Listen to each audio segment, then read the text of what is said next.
So you see people, like a billiards club. There'd be like tabletop game club. And there's people that get nasty. To throw you some slang, they get nasty at it. That means they're really, really good, like crazy good.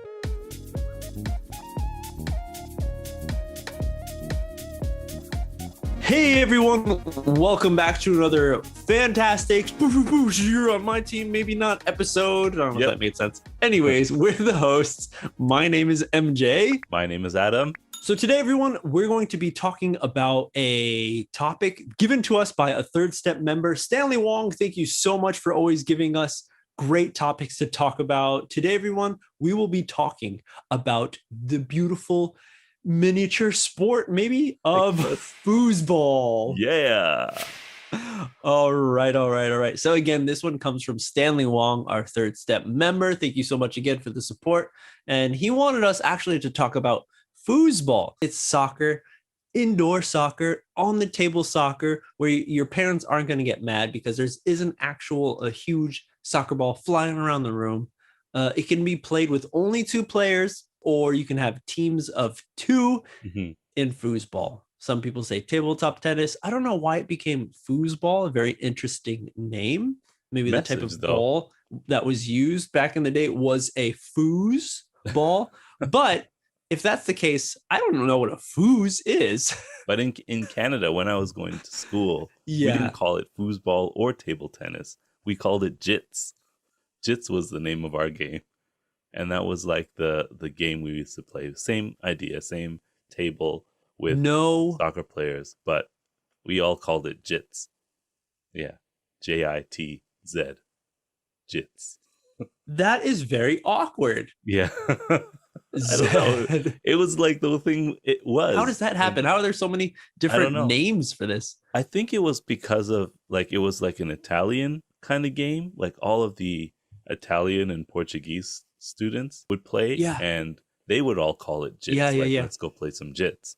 So then that just kind of spread around the school. And whenever my friends and I used to go play or used to play together, like we just called it jits, and that's what it was. And I didn't even know it was foosball until it came up in a movie, and one of the characters said like foosball. I was like, "What's foosball?" Oh, you mean jits? What is But I guess I don't know. You mean jits?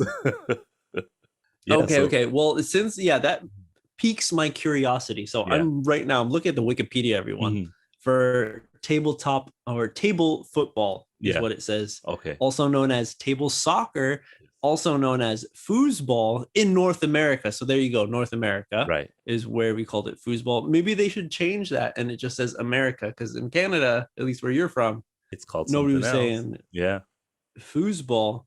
It doesn't say anything else about other names. It just explains that it's a tabletop game that is loosely based on soccer. That's it, man. Often the rules will vary by country and region when the game is played casually, but at the competitive level, there's a competitive level. Tabletop soccer is played according to a unified code. Of course, there is. I guess a competition level of this, because I've seen just friends play, or like when you go to a bar, certain places. There's even some bars that are focused around just tabletop games. So you see people, like a billiards club. There'd be like tabletop game club. And there's people that get nasty. To throw you some slang, they get nasty at it. That means they're really, really good, like crazy good. So I've played this game a lot. Adam, what about you? I want to hear from you, because we kind of we talked about it a little bit before recording, and you were mentioning how you're like, kind of. It was like one of those games where I wanted to play a lot, and I would play with my friends, but the other people who were playing were always so good. So we used to like call next. There was a jits table. I'm going to call it jits from now on. There's a new word for everyone. In my cafeteria. Too. So there was just one table. University, high school? High school. In the high school cafeteria. Whoa, okay, cool. And they got it when I was in 11th grade, like brand new. You had to pay for it. It was like $1. So if you played with 4 players, you can each put a quarter in.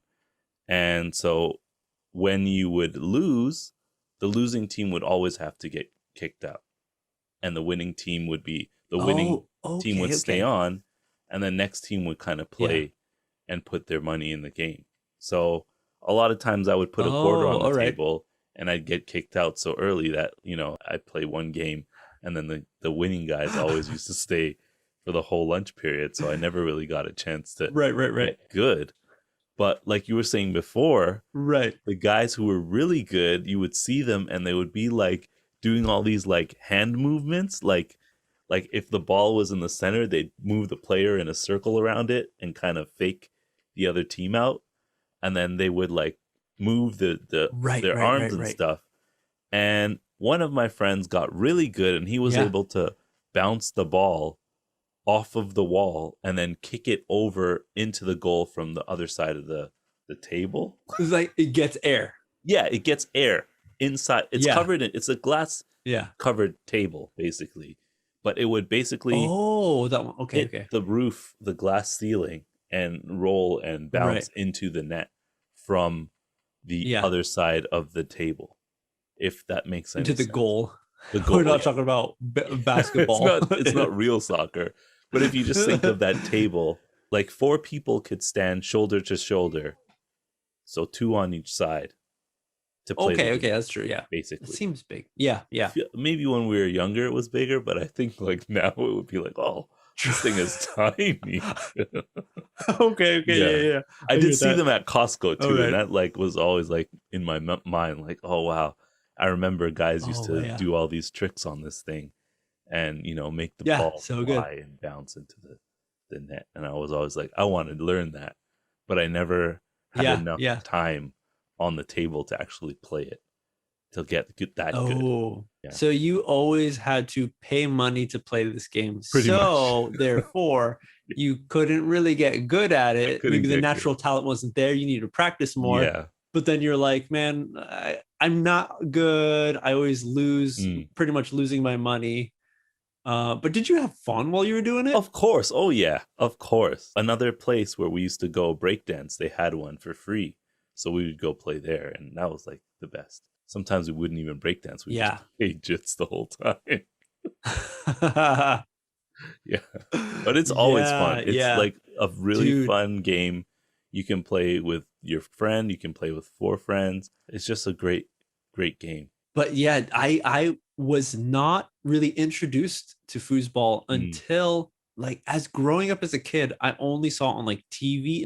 Actually, you know what? Not even on TV or movies. Really? Oh, really? I think the first time I really saw one in person was when I went to Peru in South America. Wow. And because in South America, football is the popular sport, right? Yeah. Opposed to North America, at least in America, where it's basketball, baseball, football, like those were the ones that all the kids would play. Soccer was lowest on the rankings. And same in Europe, football is very, very popular. So foosball is more abundant there. You can find it more.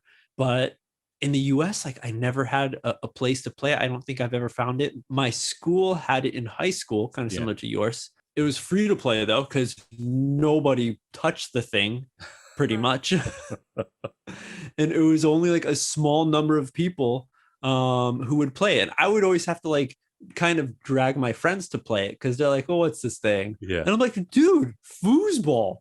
So growing up, I would visit Peru many times, and whenever I went, I would always play foosball with my family or with friends down there. So my love for it grew, and of course I grew up playing soccer, so I loved that sport. And then transferring it to this tabletop form where I could play anywhere, as long as you had the table, made it so much funner.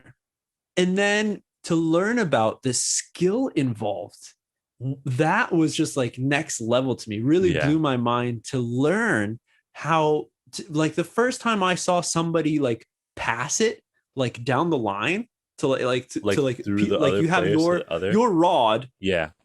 No, just down the line of the rod that you have of those players. Okay, yeah.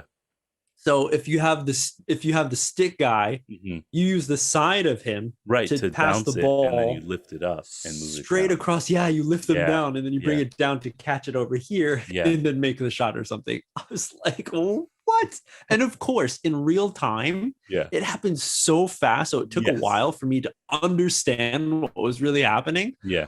But now with technology and YouTube and people like posting every kind of content on YouTube, I've searched like foosball competitions and seen instant slow replay of moves that these professionals do in competition, and my mind was just like blown away again to learn about how technical it is, as well as how fast paced it was, because when I was growing up playing this game, it was a slow game.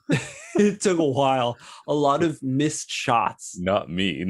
I got all of those guys. And the worst thing is the sound that the ball makes when it hits the back of the net, because it's made of like a tin material, like a tin kind of steel, aluminum. So you would know when you got scored on. Like, it's not like a quiet kind of sound. It's like a bing, and it vibrates the back of the net, and it's just very makes you feel so sad. Okay. You played a good one. So all the ones that I grew up playing in South America, they were all made of wood, usually at like a restaurant that was by the beach. So they're very like withered away. Usually there's a bunch of the players, the people that are missing on the peg. So you only get like a few players that are, I guess they got, red card or something. They're out. So you have to look for like which table has like a full set, a full team. Yeah. And if nobody's using it, then you could use it. So I didn't have that, but that's a good design to have something. They should have like a bell in the back. So when the ball does hit, like ping, score, point, or you either got a point or you got a point on you. Man, dude, we've been talking a while about foosball. I know. Can you believe that it's the end of the episode? No way. Sheesh. All right, everyone. Well, again, that's the end of the episode. Yeah. Hopefully you enjoyed it. Tell us your story, your interaction with this tabletop game, foosball. Do you call it jits? Do you call it something else? Let us know in the comments down below. Like the video. Again, thank you, Stanley, so much for being a third step supporter. And hopefully you're happy with this episode. As everyone else is, also subscribe to the channel, everyone, to be on the lookout for more episodes. If you want to get into contact with us, you can hit us up on our SNS channels. We got Facebook, TikTok, Twitter, and where we spend most of our time is Instagram. So check out Instagram and you can see other things that we post once in a while. Yeah, exactly. All right, everyone. Well, that's it. We'll see you on the next step.